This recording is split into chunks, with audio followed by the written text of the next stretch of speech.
කොච්චර විෂුවලයිස් කරත් කොච්චර මෙතඩ් පාවිච්චි කළත් ලෝ ඔෆ් ඇට්‍රැක්ෂන් වැඩ කරන්නේ නැද්ද? ඉතින් අද මම කතා කරන්න යන්නේ ලෝ ඔෆ් ඇට්‍රැක්ෂන් වැඩ කරන්නේ නැති වෙන්න හේතු කිහිපයක් ගැන. මගෙන් ගොඩාක් අය අහලා තිබ්බා මම කොච්චර විෂුවලයිස් කළත් 369 මෙතඩ් එක පාවිච්චි කරත් ඒ වගේ තව ගොඩාක් මැනිෆෙස්ටේෂන් මෙතඩ්ස් පාවිච්චි කළත් ලෝ ඔෆ් ඇට්‍රැක්ෂන් නම් වැඩ කරන්නේ නැහැ. මම හිතපු දේ මට හම්බ වෙලා නැහැ. ඇයි එහෙම වෙන්නේ කියන එක ගැන. ඉතින් මේ වීඩියෝ එක ඉවරනකම්ම බලන්න. මම අද ඇයි එහෙම වෙන්නේ කියන එකට හේතු කිහිපයක් කතා කරනවා මේ වීඩියෝ එකෙන්. ඉතින් ඉස්සල්ලාම ඔයා තේරුම් ගන්න ඕනේ ඔයා තුල තියෙන්නේ මොනවද කියන එක ගැන. ඔයා තුල මොන වගේ ভাইබ්‍රේෂන් එකක්ද තියෙන්නේ? මොන වගේ වයිබ් එකක්ද තියෙන්නේ එක ගැන ඔයා ඉස්සල්ලාම තේරුම් ගන්න ඕනේ. දැන් ඔයා දෙයක් බලාපොරොත්තුෙන් ඉන්නවා නම් ඔයා ඒ වෙනුවෙන් අනිවාර්යයෙන්ම මහන්සි වෙලා වැඩ කරන්නත් ඕනේ. ලෝ ඔෆ් ඇට්‍රැක්ෂන් කියලා කියන්නේ මෙතඩ් පාවිච්චි කරලා එහෙමම මෙතඩ් වලට බාර දීලා මේ විශ්වයට බාර දීලා පැත්තකට වෙලා නීදියගෙන ඉන්න එක නෙමෙයි. ඉතින් මේක ගොඩක් අය වැරදියට වටහාගෙන තියෙනවා.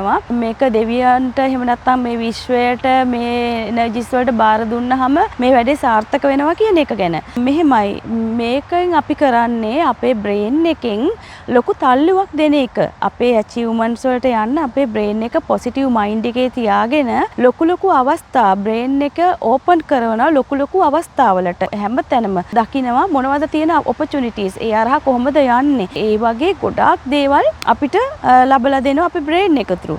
ඉතින් මේකෙදී අපි ඇත්තටම අතපය බැඳගෙන නිකම්ම ඉන්නවා නම් ඔයා බලාපොරොත්තු වෙන කිසිම දෙයක් ලෝ ඔෆ් ඇට්‍රැක්ෂන් කොච්චර මෙතඩ් පාවිච්චි කරත් ඔයාට ලැබෙන්නේ නැහැ. ඒක තමයි පළවෙනිම කාරණාව. ඔයා අනිවාර්යයෙන්ම ඒකට ක්‍රියාත්මක වෙන්න ඕනේ. ඔයාට දැන් උදාහරණයක් විදිහට මොකක් හරි බිස්නස් එකක් ඔයා ප්ලෑන් කරනවා නම් ඒ බිස්නස් එක ඔයා මැනිෆෙස්ට් කරනවා නම් මෙන්න මේ විදිහට මේ තලයේ ඉන්නවා මම මෙන්න මේ මට්ටමට එනවා කියලා. ඉතින් ඔයාට ඒකට අනිවාර්යයෙන්ම වැඩ කරන්න සිද්ධ වෙනවා. ඒ වැඩ කරනකොට ඔයා වැඩ කරන්නේ ලොකු හයි එනර්ජි එකකින් හයි ভাইබ්‍රේෂන් එකකින්. අන්න ඒ නිසා ඔයාට මේ හැම වැඩක්ම සක්සස් කරගන්න ඔයාගේ බ්‍රේන් එක, ඔයාගේ ශක්තිය, ඔයාගේ එනර්ජි එක ලොකු තල්ලුවක් දෙනවා.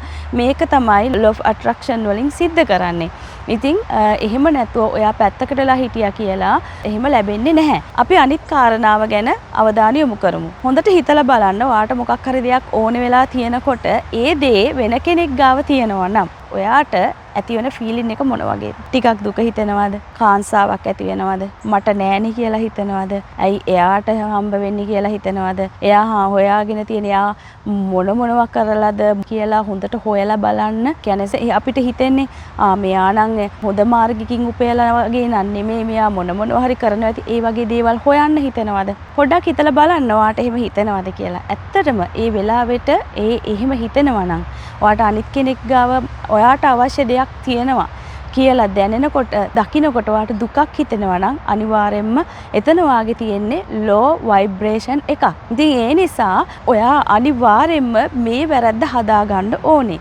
එහෙම නැතුව කොච්චර මෙතඩ් පාවිච්චි කළත් ඔයාට මේ දේ හරියන්නේ නැහැ. ඉතින් වෙන කෙනෙක් දියුණු වෙනවා දකින්නකොට ඒක දැකලා සතුටු වෙන්න පුරුදු වෙන්නම ඕනේ. ගොඩක් අයට මේක කරන්න අමාරුයි. මම ඒක දන්නවා. හැබැයි ඒකෙන් වෙන්නේ හානිය ඔයාලටම තමයි. ඒ නිසා අපේ තුල තියෙන ভাইබ්‍රේෂන් එක තමයි අපි ඇට්‍රැක්ට් කරගන්නේ. අන්න ඒ නිසා හොඳට කල්පනා කරලා බලන්න අපිට ආස දේවල් වෙන කෙනෙක් ගාව තියෙනකොට මට නෑනේ කියලා හිතෙනවා නම් එතන තියෙන්නේ ලෝ ভাইබ්‍රේෂන් එකක්. ඉතින් එහෙම නෙමෙයි කරන්න ඕනේ. ඔයා ඒගොල්ලන්ගේ ගමන යන්න දීලා ඔයාගේ ගමන ඔයා සක්සස් වෙන විදිහ බලලා ඒවට අනුව කටයුතු කරන එක තමයි කරන්න ඕනේ වෙන්නේ. අනික තමයි මේ සම්බන්ධයෙන් දැන් ඔයා එහෙම හිතනකොට ඔයා අනිත් කෙනෙක්ගේ සතුටක් ගැන අනිත් කෙනෙක්ට දෙයක් තියනකොට ඒ ගැන සතුටු වෙන්න බැරි නම් එතන ඔයාට ලෝ ভাইබ්‍රේෂන් එකක්නේ අපේ ශරීරයෙන් නිකුත් වෙන්නේ. එතකොට ඩොපමින් කියන හෝමෝන් එක නිකුත් වෙන්න ඉඩක් ඇත්තෙම නැහැ. වෙන කෙනෙක්ගේ මොකක් හරි ලැබීමකදී සතුටකදී අපිට ලැබුණා වගේම සතුට වෙන්න පුළුවන් නම්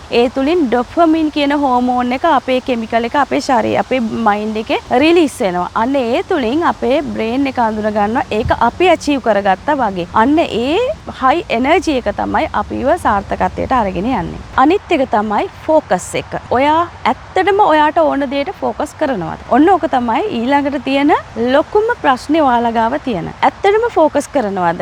උදාහරණයක් විදිහට මොකක් හරි බිස්නස් එකක් පටන් ගන්න හිතාගෙන ඉන්නවා නම් ඔයා හැමදාම මේකට ෆෝකස් කරලා වැඩ කරනවද? එහෙම නැතිනම් ඔයාට මොකක් හරි ඔයාගේ සිහින නිවස හදා ගන්න අවශ්‍යතාවයක් තියෙනවා නම් ඔයාට ඒකට ෆෝකස් කරලා වැඩ කරනවද? එහෙම නැතිනම් ඔයාට නැති දේම ෆෝකස් කරනවද? මට අරක නෑ, මට මේක නෑ, මට කොච්චර මේ දේවල් තිබ්බත් මට මේ දේ නෑ කියන එක ගැන අර දුකම ෆෝකස් කරනවද? අන්න ඒක ඔයාගේ හිතින්ම අහලා බලන්න. අන්න ඒ අවස්ථාවවලදීත් ඔයා කොච්චර මෙතඩ් පාවිච්චි කරත් මේ law of attraction වැඩ කරන්නේ නැහැ. ගොඩාක් law of attraction කතා කරන අය කියනවා gratitude practice කරන්න කියලා. ඇයි එහෙම කියන්නේ? Tamanට තියෙන පුංචිම දේටත් ස්තුතිවන්ත වෙන්න කියලා කියන්නේ අපිට රිමයින්ඩ් කරලා දෙනවා අපිට මේ තරම් දේවල් තියෙනවා ස්තුතිවන්ත වෙන්න. අපිට ඇත්තටම අපේ බ්‍රේන් එකට නිතරම අමතක වෙනවා අපිට තියෙන දේවල්. අපිට නැති දේවල්ම තමයි ෆෝකස් වෙන්නේ. ඉතින් අපිට අර තියෙන දේවල් අමතක වෙනවා. ඒවට ස්තුති කරන්නෙත් නැහැ. ඒවා ගැන තැකීමක්වත් නැහැ. ඒකට කිසිම ෆෝකස් එකකුත් නැහැ. ඉතින් අර අපි නැති දේ ගැනම දුක් වෙවි ඒකම ෆෝකස් කර ඉන්න එකෙන් වෙන්නේ ඔයාට තියෙන දේවලුත් නැති වෙන එක. law of attraction වැඩ කරන්නේ නැහැ. ඉතින් ඒ නිසා අනිවාර්යයෙන්ම මේක මතක තියාගන්න මේ නැති දෙයට දුක් වෙන එක, නැති දේ ෆෝකස් වෙන එක, දුක ෆෝකස් කරන එකෙන් වෙන්නේ අනිවාර්යයෙන්ම ඔයාට දුකම ආපහු ලැබෙන එක. ඔන්න ඕකත් හේතුවක් මේ law of attraction වැඩ කරන්නේ නැති වෙන්න. අනිත් එක තමයි ඔයාගේ ජීවිතේ ඔයාට වෛර කරන අය, ඔයත් එක තරහ අය, ඒ ගැන හිත ඒගොල්ලෝ කරපු දේවල් ගැන හිත තැවෙනවද? ඔන්න ඕකත් ඔයා දුක මේන්ටේන් කරන එක්තරා තැනක්. අපි හැමෝගෙම ජීවිතවලට ඒ වගේ අය ඉන්නවා. ඉතින් ඒ නිසා පුළුවන් තරම්ම එයාලව ෆෝකස් කරන්නේ නැතුව, එයාලා ගැන හිතන්නේ නැතුව, අපි කැමති නෑනේ එයාලව ආශ්‍රය කරන්නවත්. ඉතින් ඇයි ඔයාලා මනසින් එයාලව ආශ්‍රය කරන්නේ? ඔන්න ඕක තමයි තියෙන ලොකුම ප්‍රශ්නේ. ගොඩක් අයට මොකක් හරි දෙයක් කළොත්, අපේ ජීවිතේට අපිට දැනෙන දේවල් කළොත්, අපිට දුක හිතෙන, අපිට තරහ යන, අපේ ජීවිතේට කවදාවත් අමතක වෙන්නේ නැති දේවල්, අපිට කලකිරීමට පත්වන දේවල් කළොත් ඒක ටිකක් අමාරුයි තමයි අමතක කරගන්න. හැබැයි මේකේ සයන්ස් එක තේරුම් ගන්න, ඔයා ඒක අමතක කරන්නේ නැතුව ඒක මැත්තේම ඉන්නවා නම් ඔයා යාව මනසින් ආශ්‍රය කරනවා කියන එක තමයි වෙන්නේ. ඉතින් මනසින් ආශ්‍රය කරනවා නම් ඒ වගේ දුර්වල චරිත, ඒ වගේ ඉන්සිඩන්ට්ස් ඒවා අපිට බෑඩ්නස් එකක් තමයි ගේන්නේ. low vibration එකක් brain එකට ගේන්නේ. ඉතින් එතකොට අපිට focus වෙන්නේ low vibrations තියෙන දේවල්ම තමයි. ඇත්තටම අපි අකමැතිම දේවල් තමයි අපේ ජීවිතවලට ආයෙත් වෙන්නේ. ඉතින් ඒ නිසා මේක අනිවාර්යයෙන්ම තේරුම් ගන්න. අපි දකින්නවත් කැමති නැත්නම්, අපි ඒ ඉන්සිඩන්ට් එක ආයෙ වෙනවටවත් කැමති නැත්නම්, කරනවටවත් කවුරුත් අපිට කැමති නැත්නම් අපි අනිවාර්යයෙන්ම කරන්න ඕනේ මනසින් සහ මුලින්ම අපේ අතීතයේ වෙච්ච දේවල් අමතක කරලා දාන එක. එහෙම නැති වුණොත් ඒක එල්ලිලා හිටියොත් නැවත ඒ දේවල් සර්කල් එකක් වගේ සිද්ධ වෙන්න පටන් ගන්නවා. ඒ නිසා අනිවාර්යයෙන්ම මේ දුර්වලකම ඔයා තුල තියෙනවා නම් ඔයාට law of attraction වැඩ කරන්නේ නැති වෙයි. ඒ වගේම තමයි ඔයාගේ ජීවිතයට ඒ වගේ කරපු අයට මෛත්‍රී කරන්න පුරුදු වෙන්න ඕන. අනිවාර්යයෙන්ම උපේක්ෂාවෙන් බලන්න පුරුදු වෙන්න ඕනේ. මෛත්‍රිය තුලින් තමයි, මේ මුදිතාව තුලින් තමයි ඔයාට ඒ ප්‍රශ්නේ විසඳ ගන්න පුළුවන් වෙන්නේ. ඉතින් ඊට පස්සේ ඔයාට high vibration එකකට ඔයාගේ mind එක ගේන්න පුළුවන්. අනිත් එක තමයි law of attraction වැඩ කරන්නේ නැති වෙන්න ප්‍රධානම තවත් හේතුවක් තමයි මේ law of attraction method කර නැවත පිරික්ස බලනවා. කෝ මට තාම හරි ගියේ නෑනේ, කෝ මට නෑනේ, කෝ හරි ගියේ නෑනේ කියලා. අපි ෆුඩ් ඕඩර් එකක් කළොත් එහෙම අපි අනිවාර්යයෙන්ම මේ ෆුඩ් ඕඩර් එක හෝ මොකක්ම හරි අපි හිතනකො ඔන්ලයින් වලින් අපි මොකක් හරි ඇඳුමක් ඕඩර් කරා කියලා හරි. ඉතින් ඒක ඕඩර් කරාට පස්සේ කොහෙද දැන් එයිද කීකේ නැවත ඒකට ගිහින් බලන්නේ නෑනේ නේද? කාට් එකට දාලා අපි පේමන්ට් එක කරලා ගෙව්වට පස්සේ අපි දන්නවා ඒක ඒ නියමිත දිනයට එනවා කියලා. ඉතින් ඒ නිසා ඒක ඒ මොහොතේදී ඔයා ඒක විෂුවලයිස් කරනවා නම් ඒවා කරලා 369 මෙතඩ් එක කරනවා නම් ඒවා කරලා මැනිෆෙස්ට් කරන හැම දෙයක්ම කරලා ඒ මොහොතේදී ඒක කරලා පසුව ඔයා ඔයාගේ වැඩක් කරගෙන යන්න ඕනේ. ඒ වෙනුවෙන් ක්‍රියාත්මක වෙන්න ඕනේ. ඔයාගේ ඒ වෙනුවෙන් කරන වැඩ ටික කරගන්න ඕනේ. ඉතින් නෑනේ කිය හොයනකොට බලනකොට තැවෙනකොට ඔයාට ඇට්‍රැක්ට් වෙන්නේ ඒ තැවීම. ඒ දුක, ඒ අර ස්ට්‍රෙස් එකම තමයි. ඒ නිසා මේ law of attraction වැඩ නොකරන්නත්, law of attraction වල ප්‍රතිඵල ප්‍රමාද වෙන්නත් මේක හේතු වෙන්න පුළුවන්. අනිත් එක තමයි law of attraction සම්බන්ධයෙන් සැකයක් තියනවාද? ඔන්න ඔය සැකය මම ඇත්තටම යම්කිසි යෝජනාවක් කරන්න කැමතියි ඔයාලට. ගොඩක් අය විශ්ව මාතාව කියලා කියනවා. ඉතින් ඇත්තටම මේ තුලින් ගොඩක් බහුතරයකට යම්කිසි සැකයක් ඇති වෙන්න පුළුවන්. මොකක්ම හරි ආගමකට සම්බන්ධ වෙලා, එහෙම නැත්නම් කෙනෙක් දෙන දෙයක්, අන්න ඒ වගේ දෙයක්. ඉතින් මේකේ සයන්ස් එක තේරුම් ගන්න ඉස්සල්ලාම අනිවාර්යයෙන්ම සයන්ස් එක තෝරගත්තොත් ඕගොල්ලන්ට අනිවාර්යයෙන්ම මේ තියෙන සැක සියල්ලම දුරු වෙනවා. අන්න ඒ නිසා මේකේ තියෙන සයන්ස් විද්‍යාත්මක පැතිකඩ තේරුම් ගන්න මේ සියල්ලම කම්පන තරංගවල ප්‍රතිඵලයන්. ඉතින් මේ අපේ ජීවිත උඩු යටිකුරු කරන්න පුළුවන් මේ කම්පන සංඛ්‍යාත වලට, කම්පන තරංග වලට මේ ලෝකයේ මේ විශ්වයේ තියෙන හැම දෙයක්ම එහෙමයි එනර්ජිස්. අපේ ශරීරයේ නිකුතන අපේ ශරීරයේ අපේ හිතේ අපේ මොළයේ තියෙන එනර්ජිස් වලට අනුව තමයි සමාන එනර්ජිස් වයිබ්‍රේට් වෙන්නේ අපිට ඇට්‍රැක්ට් වෙන්නේ. ඉතින් ඒ නිසා මේ විද්‍යාව තේරුම් ගන්න ගොඩාක් ක්‍රම තියෙනවා ඕගලන්ට තේරුම් ගන්න පුළුවන් විශ්වයේ සම්බන්ධ තොරතුරු. ඉතින් ඕගලන්ට ඔන්ලයින් තොරතුරු හොයාගන්න පුළුවන්, පොතපත කියවන්න පුළුවන්. ඇත්තටම මේක යම්කිසි ක්‍රියාවලියක්. මේ ක්‍රියාවලිය තේරුම් ගන්න එතකොට මේ සැකේ නැති වෙනවා. කිසිම සැකයක් තියාගන්න එපා law of attraction ගැන. law of attraction සැකයකින් තොරයි. ඒ දේවල් අනිවාර්යෙන්ම ඔයාට ලබා ගැනීමේ හැකියාව තියෙනවා. ඔයා ඒ අනුව වැඩ කරන්න ඕනේ. වැඩ නොකර ඉන්නත් බෑ මං කලින් කිව්වා වගේ.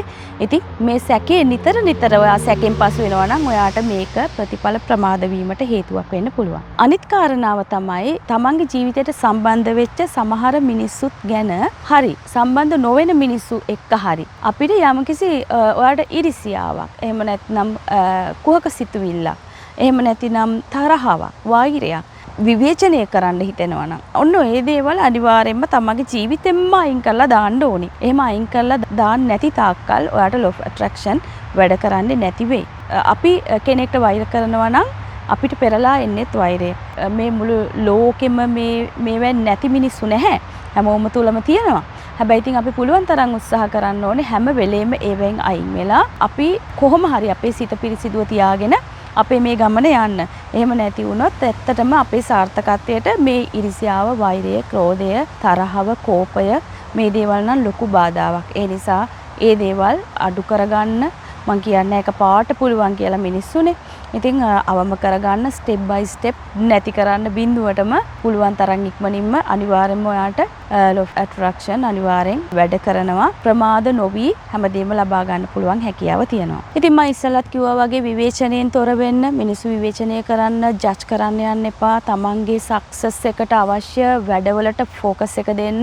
මේ විශ්වයේ තියෙන සයන්ස් එක තේරුම් ගන්න, මේ එනර්ජිස් වලට අලයින් වෙන්න, යුනිවර්ස් එකට අලයින් වෙන්න. ඉතින් හැමදේම යහපත් විදියට සිද්ධ වෙයි. මං කාරණා කීපයක් තමයි කියලා තිබ්බේ. මට හිතුණා ගොඩක් දෙනෙක් අහලා තිබ්බා කමෙන්ට් කරලා ඇයි මේක වැඩ කරන්නේ නැත්තේ කියන එක ගැන. ගොඩක් අයට මේ දේ වැඩ කරන්නේ නැති වෙන්න හේතුව තමයි මේ හේතු බහුතරයකට. හැබැයි ගොඩක් දෙනෙක්ට වැඩ කරනවා. මම හිතනවා මේ දේවල් ගොඩක් ප්‍රමාණවත් කියලා තමන්ට තමන්ගේ හදවතට තට්ටු කරලා තමන්ගේ බ්‍රේන් එකෙන් තමන්ගේ හදවතින් අහන්න මේ අඩුපාඩු තියෙනවද කියන එක ගැන.